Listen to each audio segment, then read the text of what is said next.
네, 지금부터 기자 브리핑을 시작하겠습니다. 네, 안녕하십니까. 국회 예산정책처 추계실실 총괄과장 권아영입니다. 오늘 저희 처에서 발간하는 기후위기 대응 조세정책 현황과 과제 보고서의 브리핑 진행 순서를 간략히 말씀드리겠습니다. 먼저 지동화 국회 예산정책처장님께서 보고서의 주요 내용을 브리핑하시겠습니다. 이어서 백브리핑장으로 이동하여 기자분들과 질의응답하는 시간을 가지도록 하겠습니다. 그러면 지동화 처장님 말씀 들어보도록 하겠습니다. 네, 안녕하십니까. 국회 예산정책처장 지동화입니다. 지금부터 기후위기 대응 조세정책 현황과 과제 보고서에 대하여 말씀드리겠습니다. 이번 보고서는 기후위기 대응을 위해 다양한 정책 수단이 요구되는 상황에서 조세정책의 역할과 향후 과제를 종합적으로 분석한 것입니다. 보고서는 총 4개의 장으로 구성되어 있습니다. 2장에서는 국제적으로 시행 중인 에너지 세제와 탄소 가격제, 그리고 NDC 달성 과정에서의 부문별 대응 현황을 다루었습니다. 이어 3장에서는 우리나라 기후위기 대응 조세정책의 현황을 살펴보고 문제점과 과제를 진단했으며 4장에서는 국내 탄소세 입법 및 연구 동향과 주요 쟁점을 정리하였습니다. 특히 이번 보고서에서는 수송 부문을 대상으로 탄소세 도입 시나리오를 검토하였는데 이는 향후 정책 논의 과정에서 참고할 수 있는 하나의 방안으로 제시한 것입니다. 이번 보고서의 주요 내용을 간략히 말씀드리겠습니다. 2018년부터 2024년까지 우리나라는 온실가스를 약 9,400만 톤 감축했습니다. 그러나 2030년 국가 온실가스 감축 목표 NDC를 달성하기 위해서는 추가로 1억 2,700만 톤을 더 줄여야 하는 상황입니다. 부문별로 보면 전환 부문에서 6,700만 톤, 수송 부문에서는 3,400만 톤을 감축해야 하며 이 두 부문이 전체 감축 필요량의 80%를 차지합니다. 특히 수송 부문은 2018년 이후 감축 실적이 1.7%에 그쳐 가장 저조한 것으로 나타났습니다. 우리나라의 조세 정책을 기후위기 대응 관점에서 살펴본 결과 현행 제도는 탄소 감축을 유도하는 신호가 충분하지 않은 것으로 나타났습니다.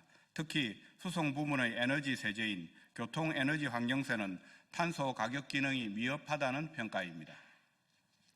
현재 우리나라는 탄소 배출이 더 많은 경유에 대해 휘발유보다 낮은 세율을 적용하고 있습니다.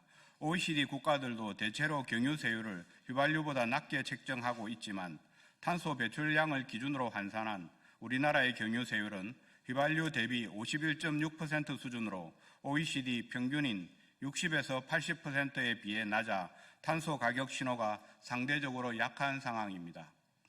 조세 지원 측면에서도 성과는 제한적입니다. 전기차와 수소차 보급을 확대하기 위해 개별 소비세와 취득세 감면 등 다양한 지원이 이루어지고 있지만 실제 보급 비중은 여전히 낮습니다. 전기차 판매량은 2021년 10만 대에서 2024년 14.7만 대로 소폭 늘었고 2025년 6월 기준 전체 차량 중 전기차와 수소차의 비중은 3.1%에 불과하였습니다. 이러한 한계를 보완하고 온실가스 감축 유인을 강화하기 위해 이번 보고서에서는 수송 부문을 대상으로 탄소세 도입 시나리오를 검토하였습니다. 해외 사례를 보면 ETS, 즉 배출권 거래제가 적용되기 어려운 수송 부문에서는 탄소세가 온실가스 감축 수단으로 활용되는 경우가 있습니다. 우선 현행 유류세 총세수를 유지한 채 세율을 탄소 배출량에 연동하는 방식의 탄소세를 적용해 보았습니다. 그 결과 휘발유 소비가 증가하면서 전체 탄소 배출량도 늘어나는 것으로 분석되었습니다. 다음으로 현재 기후대응기금에 배분되는 유류세의 7%의 탄소 배출량 연동 방식을 적용하는 방안을 검토하였습니다.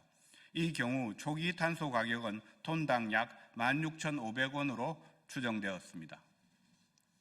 이어서 이를 2035년까지 국제 평균 수준인 48달러까지 점진적으로 인상하는 시나리오를 가정했습니다. 그 결과 수송 부문 배출량은 10년간 약 4.8% 추가 감축되고 세수는 약 총 13.7조 원, 연평균으로 1.37조 원이 증가하는 것으로 분석되었습니다. 또한 탄소 가격을 국제적 공고 수준인 $100까지 인상하는 경우 10년간 배출량은 약 10.5% 추가 감축되고 세수는 총 29.6조 원, 연평균 2.96조 원 증가하는 효과가 예상되었습니다.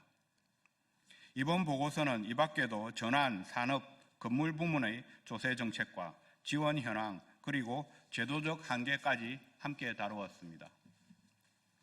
종합적으로 이번 보고서는 기후위기 대응을 위해 탄소 배출량을 고려한 합리적 세율 체계 마련, 저탄소 투자 및 기술 혁신을 촉진하기 위한 조세 지원 강화, 배출권 거래제 등 관련 제도와 세제의 보완적 연계 강화 등의 개선 과제를 제시하였습니다. 이번 연구가 국회의 기후위기 대응 활동, 특히 기후위기 특별위원회를 비롯한 의정활동에 의미 있는 기초자료가 될 것으로 기대합니다.